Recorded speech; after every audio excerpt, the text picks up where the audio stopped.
Vasudevaya. Om Namo Bhagavate Vasudevaya. Om Namo Bhagavate Vasudevaya. I'm reading from Srimad Bhagavatam. This is Canto 4, Chapter 26, entitled King Puranjana goes to the forest to hunt. Text 22. Okay.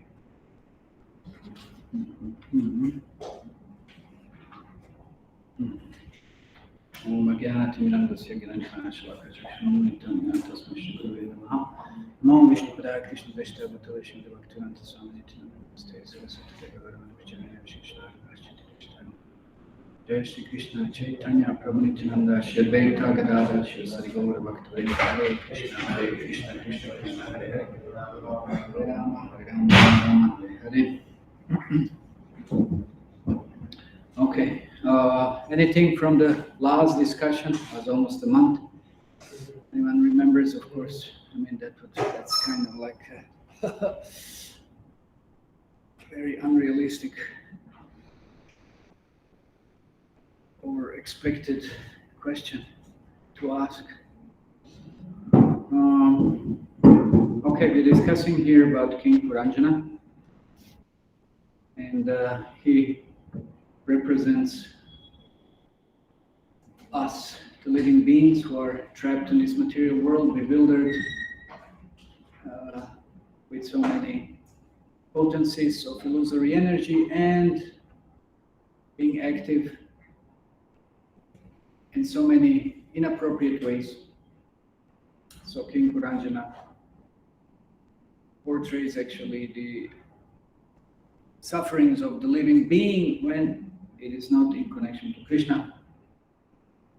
So last time what has been discussed is that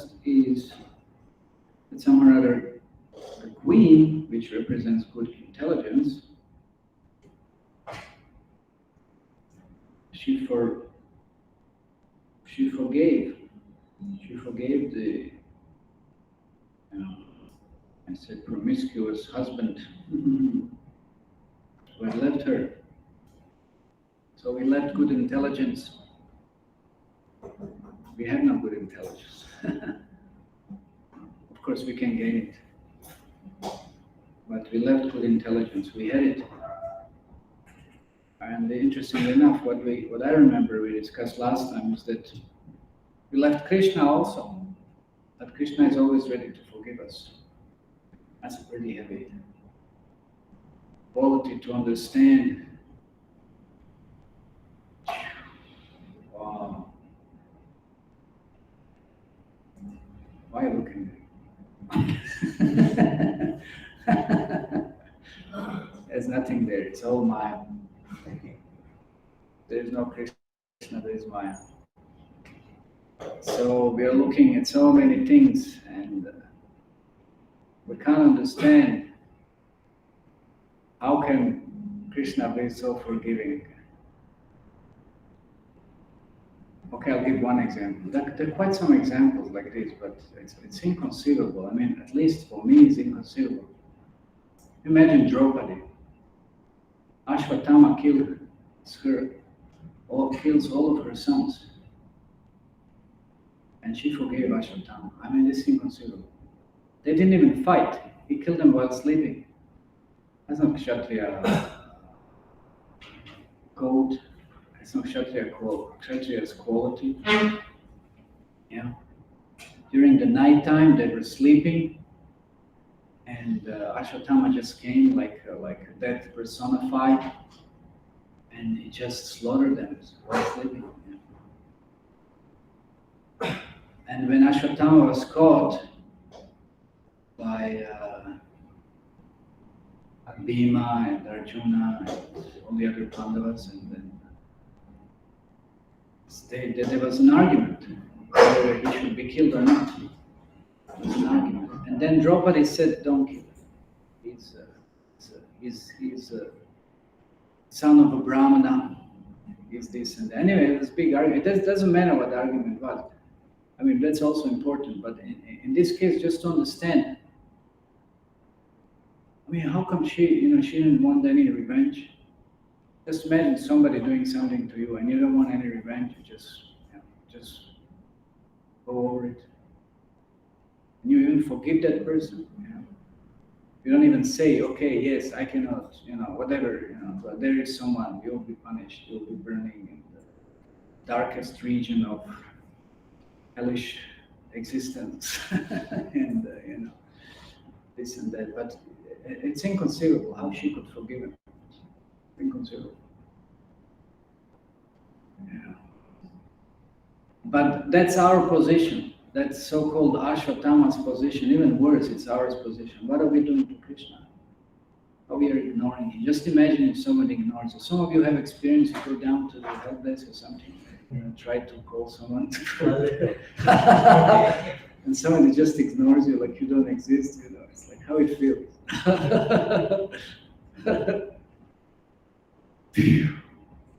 Yeah.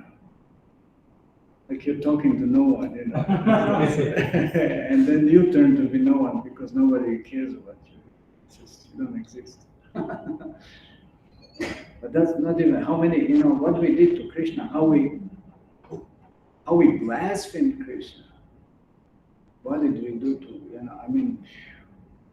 how we ignored Krishna, so many horrible things, maybe we even wanted to fight with Krishna, maybe we even, who knows what. We did all kinds of things. That's why we are here in this material world. But how she could forgive, that's amazing. It's like it was almost instantaneous. She didn't have to elaborate too much. And just forgave Ashwatthama. It's pretty amazing. So that's a very high state of consciousness. That's a very high state of consciousness. We don't have that state of consciousness. We should have it. That's a spiritual state of consciousness. And we see that Krishna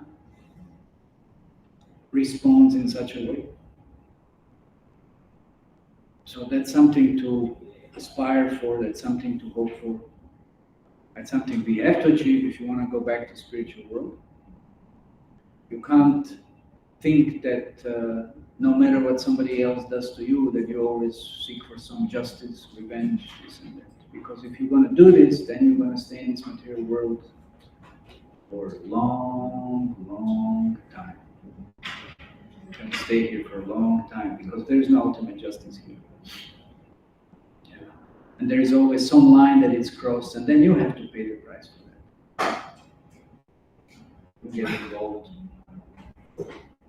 But just amazing it was that now the Queen representing good intelligence, representing Krishna, representing our spirit soul,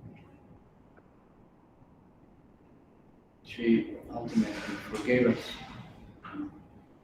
for all the transgressions, for all the trespassings, for all the offenses, misuse that we did, so many things. So that's amazing. That's amazing. So let's see how Puranjana, he said, he was considering himself very fortunate. Very fortunate. And of course there is a different view on it also, that one has to be sometimes corrected and punished. So it has to be seen what it is. So what is that? One has to become rectified. So and then Srila Prabhupada was talking about devotee's consciousness and position that even if something bad happens, considers that mercy, special mercy. And if there is anything good, anyway, that's all. Again, Krishna's potency gives credit to Krishna.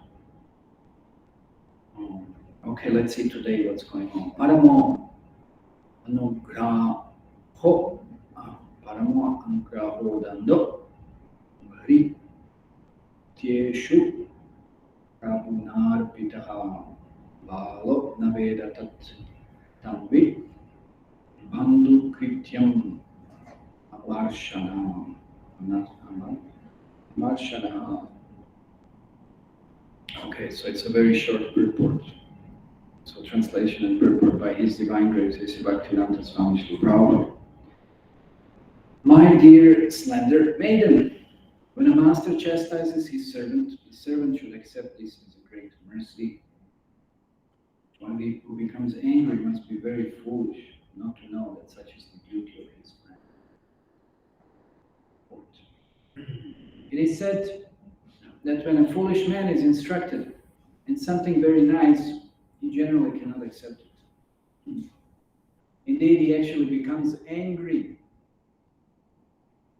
Such anger is compared to the poison of a serpent, or when a serpent is fed milk and bananas, its poison actually increases. Instead of becoming merciful or sober, the serpent increases its poisonous venom when fed nice foodstuffs. Similarly, when a fool is instructed, he doesn't rectify himself, but actually becomes angry.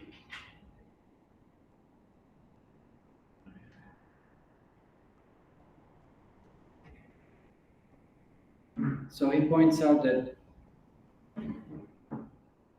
there is a certain chastisement. There is a chastisement that leads us towards a proper position.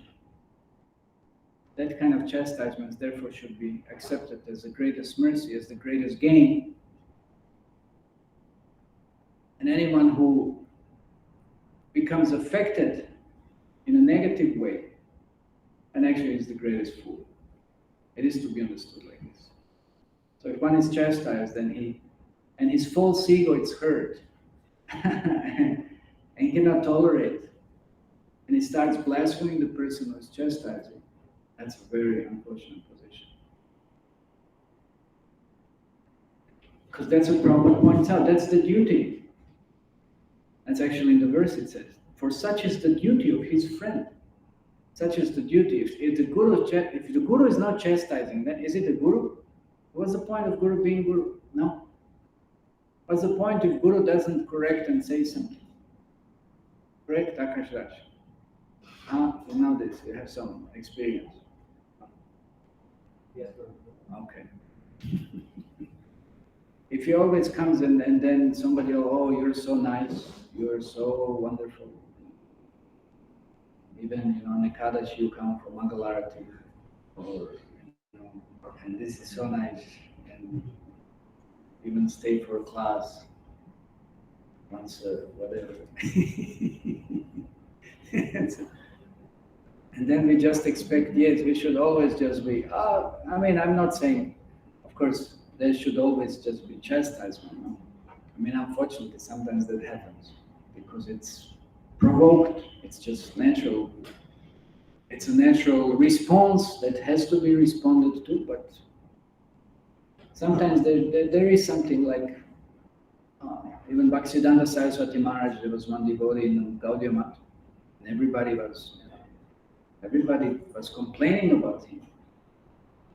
And then at some point, Bhaktisiddhanta Saraswati Maharaj, he just got fed up and he said, whatever it might be, but at least he always wears a clean cloth.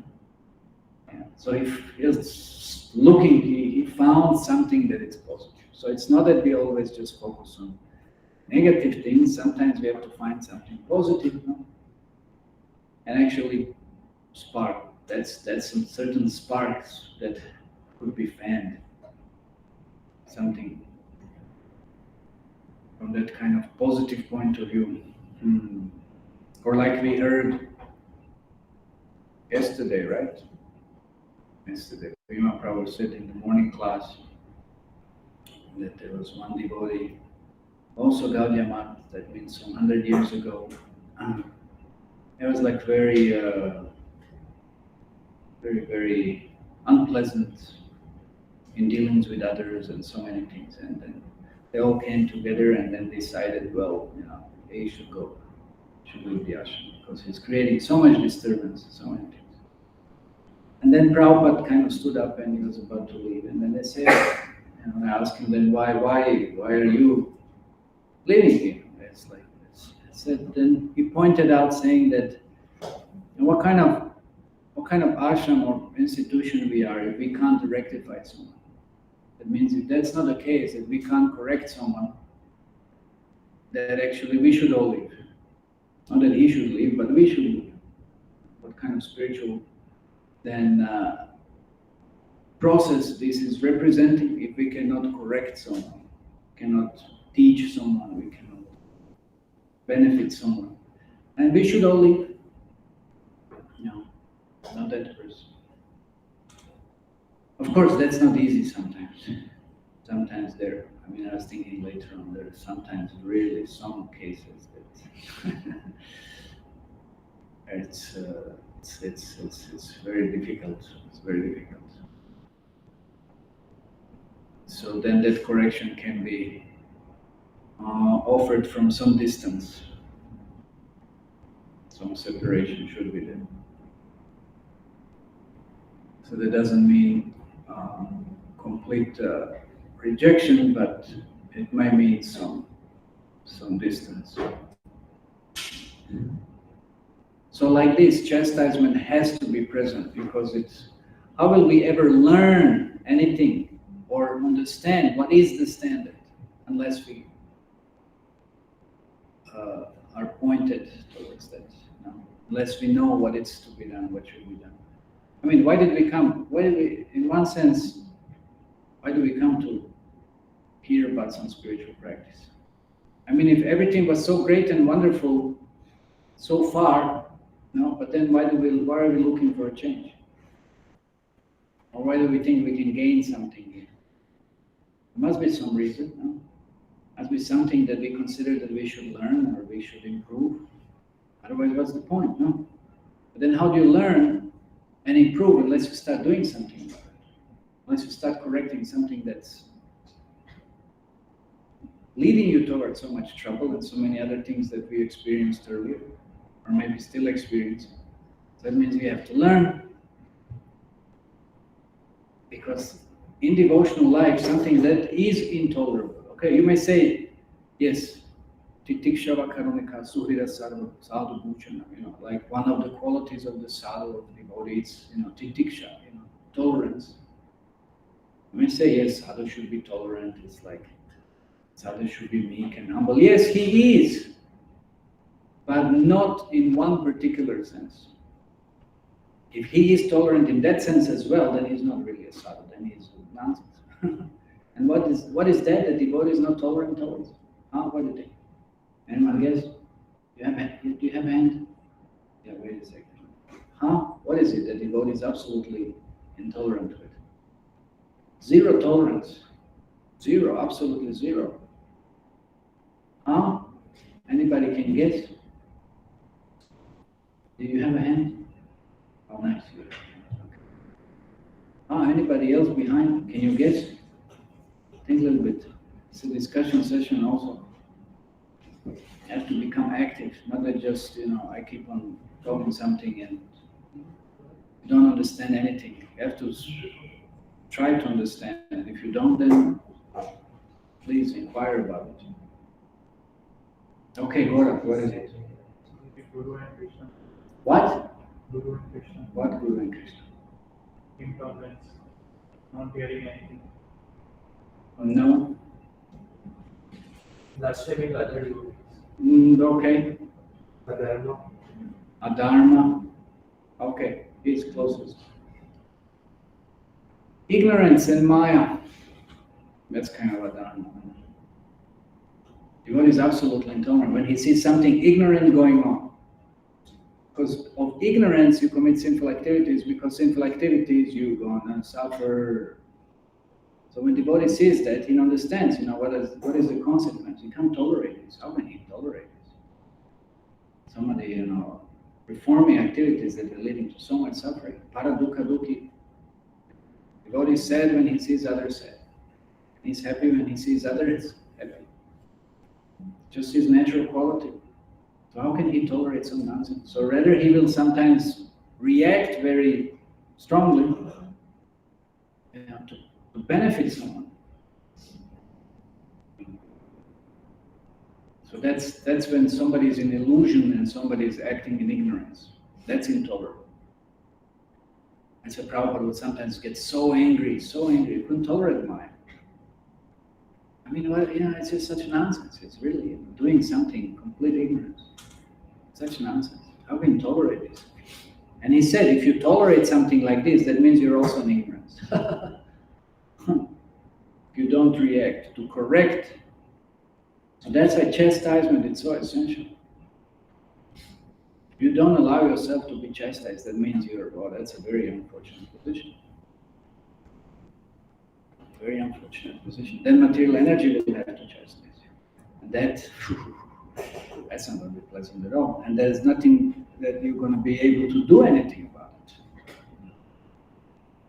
That's why actually when Guru really appreciates someone or loves someone, he's going to chastise him the most. He's going to chastise him the most. Because we all need chastisement. I mean, I remember some of my chastisements. I did some foolish things also. Still do. So we need correction. We need to understand what is to be done, what is not to be done, and how it's to be done. Otherwise, if we don't accept correction, but then how will we ever improve? How will we ever perfect ourselves? That's not going to happen. We're just going to remain where we are and slide even further lower than where we are. So we need that. And that's what Guru is meant for. If you don't want to be chastised, you think yourself to be Bhagavan and you're all perfect, everything's wonderful, then you don't improve. Then you can have maybe some pet guru, fashion guru. Like maybe it's some fashion, like people have pets. Prabhupada said, okay, I have a pet. Yeah, I also have a pet. It's like I go around with him every morning or something. I just back at home, and then I was so shocked. I mean, I had to, my brother's wife, she found some dog, and they adopted the dog as a pet. And now they have to go. And she said, oh, it's very nice. Now we have to, of course, it's nice for her because she has to go out 3 times or sometimes a day out, and then they walk and they don't get fat, so it's some exercise or something. And then sometimes they can't do it, and they have so much trouble finding someone doing that. It's so funny. So pets, and then everybody has a pet. So you find a guru, and guru becomes your pet. It's like a fashion. Now these people have a dog, now I also have to have a dog. So somebody else has a guru, so I also have to have a guru. You don't surrender to guru, you just treat him as a pet. Just like he's your possession. Now you have a guru also. He belongs to you. He cannot tell you anything, but you're going to tell him so many things. But that kind of guru is not really a guru. It's, like in Bengali they say, then it's gold, or means cow. Means it's an animal. What kind of guru? You can't tell anything to guru. Guru is there to correct, to teach, not the other way around. What kind of guru is there? Society for self-appraisal or something. Guru is nice, he gives blessings, I do any damn thing I want. Very nice guru. I just give some money, and and Guru gives me all the blessings to do all the nonsense and get more money, and we're all happy. He's happy, we're happy. And we all happily go to hell. It's all very nice. So that's not spiritual life. So Guru cannot tolerate such kind of nonsense. Otherwise he's not Guru, of course. That would be some kind of oxymoron. Guru means heavy with knowledge, heavy with intolerance towards material energy, illusion, Maya. So he's going to chastise. So that's why if we get chastised, we should consider ourselves very fortunate. Consider ourselves very fortunate, because that's the point where we can learn something. Can learn something, how to come closer to Krishna, how to get out of this illusion, how to get out of suffering forever. So that's an opportunity. Yeah. So that's why the one who is chastised, that's a very fortunate position. And then if one gets upset about it, that's very unfortunate. Like there are people, you can't tell them anything. Immediately start fighting back, giving some excuses. So many things, unreasonable excuses, of course, just to protect their ego. It's amazing how mind functions now. A mind immediately, somebody tells you something, immediately you're engaging your mind, which engages your intelligence to find out some reason, which are not reasons, they're just excuses to provide yourself some kind of alibi or no, well, I mean, just to somehow cover up or justify whatever has happened, that you're not at fault, and blah, blah, whatever. It's amazing how mind works. Instead of, just accepting and trying to see how do I correct that, but we don't want to correct anything. And that's the reason why then we, as I said, we don't progress. We just digress. They become upset. I remember there was one devotee told a story. Of course, I think we can all think of so many. Prabhupada gave a story of a flying kite. As a man, somebody was on the roof flying kite. I don't see this in Mumbai much, Still people flying kites. I didn't see that in Mumbai. I see it outside of Mumbai, some other villages and stuff. And then there was some young boy, and then he was flying the kite, and he was almost to fall down from the roof. Then somebody stopped him, and then he became so angry. Why are you preventing me from playing? Such a fool, He doesn't understand it. He could have, fall down, and knows what may happen. So, couldn't accept the good instruction. So foolish. We are so foolish, busy doing so many things. We think we are enjoying it, and at some moment something may happen. I remember once in Europe we have trams. I don't know if you know. Yeah, there is a tram. No, there is a tram. Yeah, there is. There was in Calcutta, I think. I don't know if they're still there. Yeah, there's still trams. I think they're in Calcutta. Of course, Calcutta had the first metro, it's like underground. So in Europe there are trams, and there was one devotee on the street, and the tram was going, and then there was one drunken man, just going here and there, and the tram was just about to hit him, almost. And the devotee last moment grabbed him and pushed him out.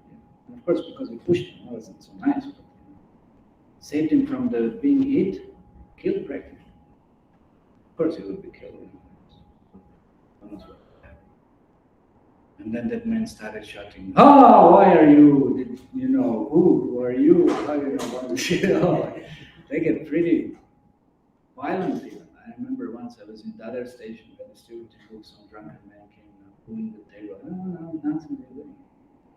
He came, smoke something, And because he's drunk, he thinks he's the master of the universe. It's so difficult to deal with them. Somebody is intoxicated. So they get angry, they get upset. He said, So this guy, that devotee saved him life, saved his life practically, and he was shouting, why are you, pulling me here and there? He doesn't understand. He almost got hit by a tram. Stupid. So you give good instruction. What nonsense? Why are you sleeping so late? Why you're not getting up in the morning? Why you're not practicing spiritual life? Why we're not studying something spiritual? Why we are not doing some service? And we get angry. Why somebody's telling this? I'm doing this, I'm doing that. We get angry. We don't appreciate good instructions. So that's our position. So unfortunate. It's unfortunate. That's why, of course, it's said that, well, then you have to have some consideration of giving a bitter instruction. Then these instructions are bitter because they're bitter for us because we are sick with jaundice, like we all have discussed that example. Because we have jaundice, then you taste everything bitter. You taste the sweetest thing to be the bitterest most. So the sweetest instruction would lead us towards moksha, law of Krishna. Then that's the bitterest. So then what you have to do, well, that bitter, then you have to somehow sugarcoat. Sugarcoat. Some pills are pretty bitter, but then they're sugar-coated because once you put them in especially for kids, they will never take it. So then they'll say, oh, there's a nice blue candy, take this. It's actually a bitter pill, but just, internally, it's just a little bit sugar-coated. So that otherwise they won't take it. So then you also have to somehow figure out how to sugarcoat something that people consider very bitter. And what to do, then sometimes that has to be done. And then you can't really so strongly point out. That's why there has to be some balance. And it's so difficult. It just requires so much, like Srila Prabhupada said, it takes gallons of blood, energy, effort to try to make someone somewhat conscious, or to speak of Krishna conscious, to raise him to some platform, even to the platform of a human being, that means Varnashram Dharma. We're not even to that level. We don't even know our conditional position, what to speak of constitution. So how hard it is, how fallen we are in this age. But now we think we are the most elevated, the most exalted. And we don't want to hear good instructions, guidance. So that's what's unfortunate. But if we say, no, you can become famous, you can become rich, you can have so many girls, you can do this, you can do that, you can become successful, you just do this and that, oh, then we will be very happy. Then we will be very happy. Because we want to increase that bitterness, we want to increase the poison of material existence. We want to keep on tasting that. That tastes sweet.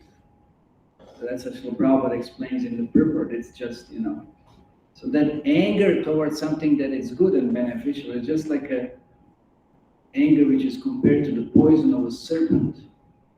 So when a serpent is fed good things, it just increases its poison. It just increases its poisonous venom. So when a fool is instructed, he doesn't rectify himself, but actually becomes angry. That's a position of a fool, so we shouldn't remain fools. We should decrease the poison, accept some good instructions. Okay, I won't go further. Any questions or comments on this?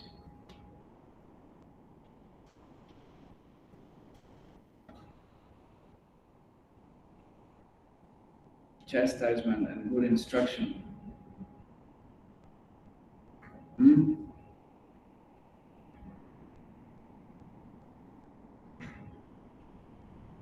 Yes. You said that. Think of some question, something. When you come for some class, it's good to, okay, we'll do that next time. Otherwise, you won't be attentive. Think about that. I have to ask some question. Think about it. And you'll see how more attentive you will be and how much more you will gain from any hearing. Otherwise, if we just come here and sit and then it just flies over our heads, then we won't benefit in any way. Then we won't gain any good instructions. Then I'll have to chastise you. You won't like it. So it's a good exercise. Or you sit for a class, think, okay, I have to ask at least one question. So what would that be? So let me listen, let me focus on something, and I'm sure there's going to be something that needs more elaboration, that needs more explanation, that definitely I didn't understand what's been spoken. So consider this next time. That's my request, please. Yes. So you said we should focus on something positive when there is negative. When should we? Because most of the cases, Everything is negative. The negative things are much more superior. So we focus on that only, right? So in that point, why should we focus on the positive? Because it's not that much important. Yeah, we should focus on the positive because positive will still lead us to do whatever little positive is going on. So if you just focus on negative, then you might become complete, psycho case, and in so much depression and so much, so much negative, so many negative emotions, and so then you won't be able to do even that much positive that you're doing. So it's not a good idea. So focus should be on the positive. But negative should be considered, not focused upon. It should be considered. So the instruction given for devotees is that one should just not necessarily contemplate how to develop good qualities, because just by practicing devotional service, one automatically develops good qualities. So you don't have to worry about how do I become rectified or better this, and you just perform devotional service. That's what's positive. And automatically everything else will fall in place and develop. So that's why focus on positive is more negative than focus on negative. Because you focus on negative, then where is the end? And then you'll have negative thoughts, and then you will see everything negative. Then you won't see anything positive. Okay? And all your consciousness will be just negatively surcharged. Very bad idea. So better to be in the midst of all negativity, but just having some spark of something positive, or Krishna conscious, better to say. And that little spark will illuminate everything else and keep on increasing. Yes? We said that we have to be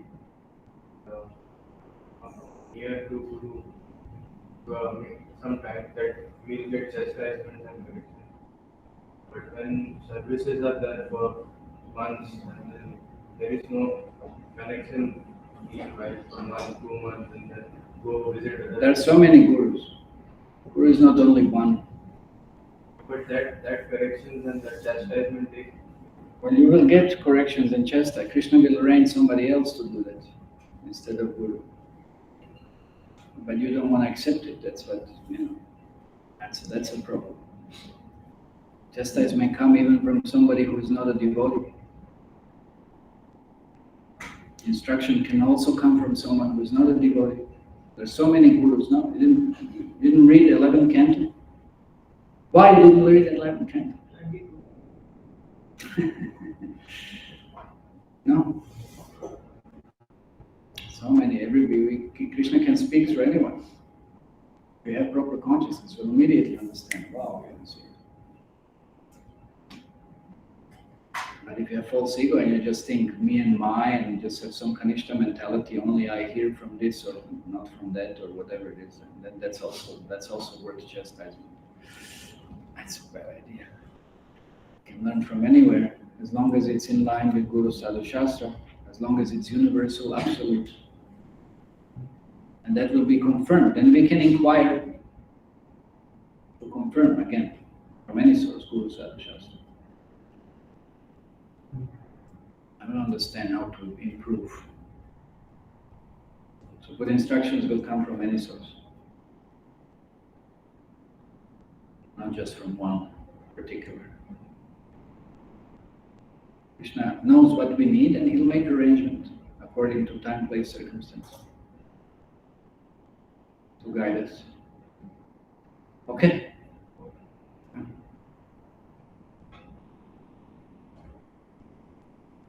Bolo, baby.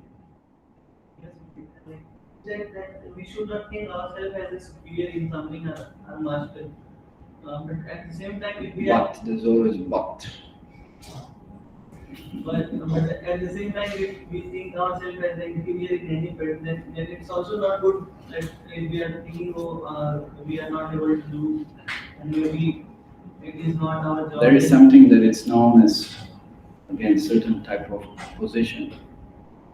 Not that you're always inferior, there's always someone who is equal, superior, or junior. There's some etiquette. So if you are somewhat in certain position and then you act always like a junior, then that would be ridiculous, no? So then one has to be very clear what is your position. You are always junior to someone, but you're equal to someone, and you're senior to someone. So that has to be clear. Otherwise, it's then what kind of complete rasa basa relationships that would be. So that has to be understood. Guru also has his peers, And even Guru sometimes he might have his Guru still around or something. I don't know. I'll say Guru like that, whatever. Or his authorities, like in ISKCON, the ultimate, still out, even above Guru, there is authority of governing body, So, and he also may get chastised and corrected for certain things. Yes. But that doesn't mean that he will come to his disciple and say, oh, it's a joke,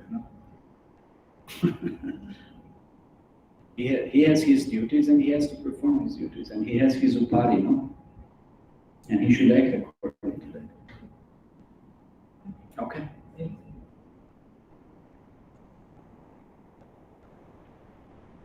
Okay, and we'll stop here. Srimad Bhagavatam ki jai. So Prabhupada ki jai. Thank you very much. Hare Krishna, Prabhuji. Thank you very much, Prabhuji.